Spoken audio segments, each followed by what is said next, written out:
안녕하세요, 선생님입니다. 수험생이라면 공부를 효율적으로 해야 하죠. 혹시나 공부를 효율적으로 하는데 관심이 없으신 분들은 뒤로 가기를 눌러주세요. 오늘은 필기에 대한 이야기를 해볼 건데요. 많은 수험생들께서 잘못된 방식으로 필기를 하고 계시는 것 같아요. 목적도 없이 무작정 필기를 하는 경우가 많죠. 수험생활 중에는 많은 시간을 들여 많은 강의들을 듣게 됩니다. 그리고 그 강의를 들으면서 우리는 모두 필기를 하죠. 하지만 필기를 제대로 하는 분은 생각보다 드뭅니다. 필기를 잘못하고 계신 분들은요, 강의 후에 필기를 봐도 머릿속에 내용이 남아있지 않고 내 필기를 보면서도 오늘 배운 내용을 설명조차 하지 못하죠. 기껏 필기를 열심히 했는데 내 필기는 거들떠도 안 보고 다시 교재를 꺼내서 교재를 펼쳐봅니다. 이처럼 잘못된 방식으로 필기를 하고 계시다면 돌고 돌아 긴 수험 생활을 보내시게 될 겁니다. 같은 강의를 듣고 같이 필기를 해도 누군가는 그 내용을 잘 기억하고 노트 정리를 뚝딱뚝딱 잘 해내는 반면 누군가는 필기를 옆에 놓고도 강의의 흐름과 내용을 기억하지 못하죠. 왜 그럴까요? 바로 잘못된 방식으로 필기를 하기 때문입니다.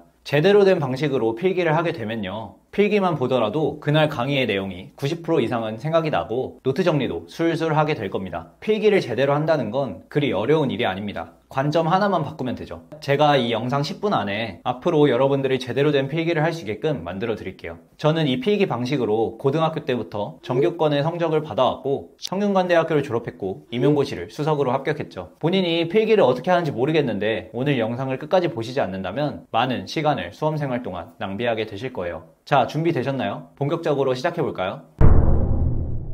어떤 필기를 해야 제대로 필기를 한 걸까요? 일단 필기의 목적부터 생각해 보자고요. 여러분들은 필기를 왜 하세요? 필기의 가장 큰 목적은 뭘까요? 바로 나중에 강의를 떠올리기 위해서죠. 그렇다면 우리는 강의를 왜 떠올려야 할까요? 강의의 내용이 우리의 이해를 도와주거든요. 강의는요, 책 속의 개념들을 이해하기 쉽게 설명해주고 그 흩어져 있는 각각의 개념들을요, 서로 연결시켜줘요. 각각의 개념이 진주라면 그 강의의 강사님께서는요, 이 각각의 진주들을 하나씩 이해하기 쉽게 설명해주시고 그 진주들 간의 연관관계를 설명하시면서 큰 흐름 속에 하나의 진주 목걸이로 만들어주죠. 자, 강의의 본질에 대해서는 추후에 다른 영상에서 말씀을 드리기로 하고, 여튼 우리는 오늘 들었던 강의를 나중에 떠올릴 수 있게 된다면 나중에 그 개념들을 다시 이해하기도 쉬울 거고요. 단거나 정리를 하기도 훨씬 수월해질 겁니다. 그리고 그 강의의 흐름대로 회독을 해 나가신다면 회독 속도가 훨씬 더 빨라지겠죠. 그래서 일단 필기의 가장 큰 목적은요, 이 강의를 떠올리게 만드는 겁니다. 내 필기를 펼쳐보았을 때 강의가 떠오르도록 필기를 해야 한다고요. 그런데 대부분의 사람들은 과연 강의가 떠오르게 필기를 할까요? 대부분의 수험생들은요, 강사님들이 칠판에 적는 그 판서를 따라 적는 거를 필기라고 생각해요. 강사가 이렇게 칠판에 적었다면 이렇게 똑같이 노트에 받아 적는 것이 필기라고 생각하죠. 그래서 강의실에서 수험생들을 쫙 관찰해보면 강사가 칠판에 글씨를 쓸 때만 수험생들이 필기를 하고 강사가 칠판에 글씨를 쓰지 않고 있을 때는 수험생들은 필기를 하지 않고 있죠. 그냥 앉아서 강의를 시청해요. 마치 TV를 보는 것처럼 말이죠.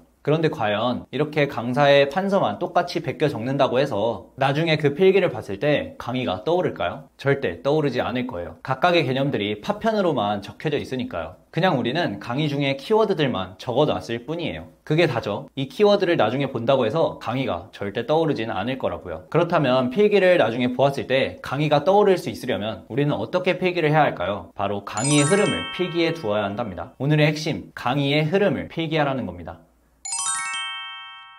강사가 이 개념을 소개할 때 어떤 배경부터 설명을 하는지, 강사가 개념과 개념을 어떻게 연결짓는지, 강사가 어떤 예시들을 들어서 이 개념을 설명하는지, 강사가 어떤 개념이 중요하다고 말을 하는지 등 그 강의의 흐름을 기록해 두어야 나중에 내 필기를 보았을 때 강의가 떠오를 거예요. 그리고 그렇게 떠오른 내용을 가지고 노트 정리를 하게 된다면 빠르게 노트 정리를 해내실 수 있겠죠. 뭐 별거 아닌 것 같고 당연한 얘기 같다고요? 실제로 제 필기를 들고 와서 이야기를 해보죠. 전공 내용은 몰라도 돼요. 전반적인 필기 방식에 집중해보세요.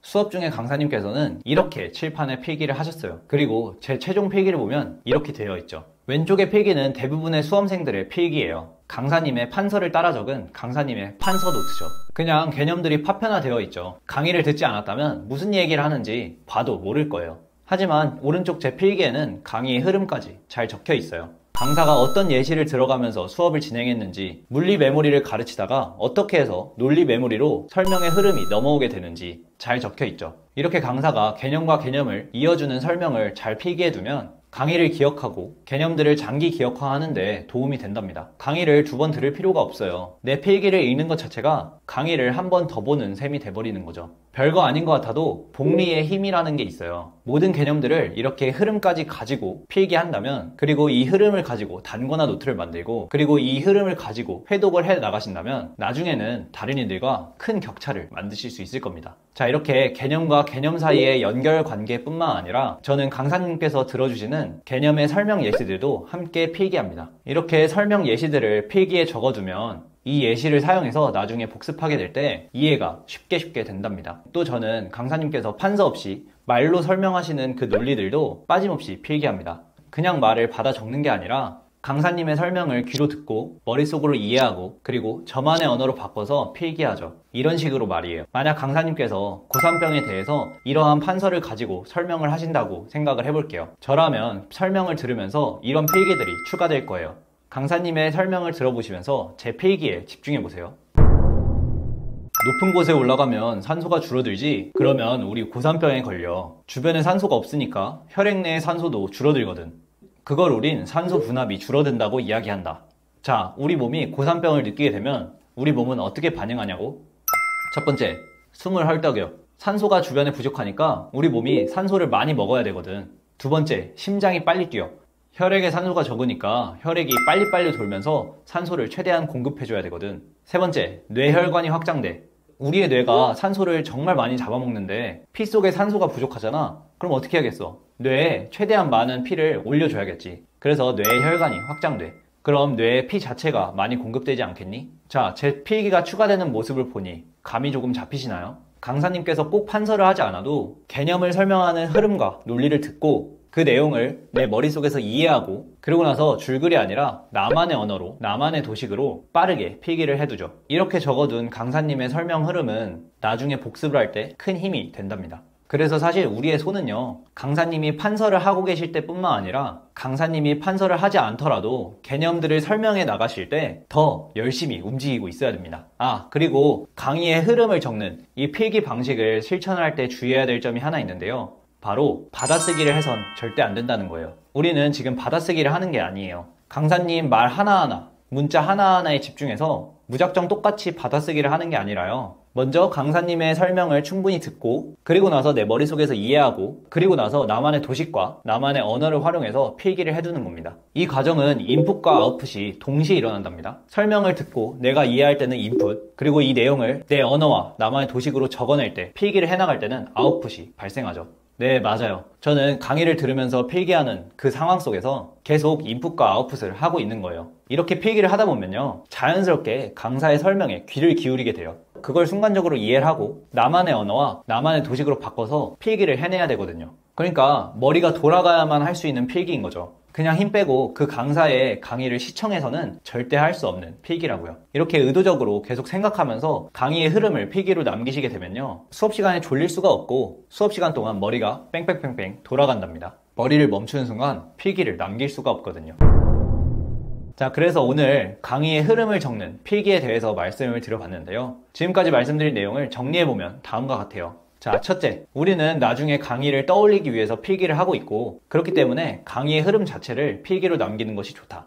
둘째, 강의의 흐름에는 여러 가지가 있다. 개념 간의 연결, 개념을 설명할 때의 예시, 그리고 설명의 논리 같은 것들이 다 강의의 흐름이다. 셋째, 이런 강의의 흐름을 제대로 필기하기 위해선 강사가 판서할 때만 손을 움직여서 되는 게 아니다. 강사님께서 설명하는 그 순간순간마다 집중해서 그의 말을 이해하고 나만의 언어로 필기하고 있어야 한다. 이렇게 필기를 하다 보면 머릿속에서 인풋과 아웃풋이 계속해서 반복되면서 강의 내용들이 머릿속에 많이 남게 된다. 또 논리 중간중간에 빠짐이 없게 된다. 그리고 이렇게 잘 정리된 강의의 흐름의 필기는 나중에 복습을 할 때 강의 전체가 복귀되듯 큰 도움이 된다 라는 이야기를 오늘 드려봤습니다. 영상이 끝나고 제가 임용고시를 준비하며 필기했던 그 필기 사진을 띄워드릴 테니까요, 선생 우비는 어떻게 필기를 했는지 한번 살펴보시고요. 모든 거를 저와 똑같이 할 필요는 없습니다. 다만 오늘 제 이야기에서 괜찮은 내용들을 여러분들의 필기 방식에 잘 적용을 하셔서 흐리멍텅하게 그냥 생각 없이 필기하지 마시고요, 목적성이 뚜렷한 필기를 해나가시기 바라겠습니다.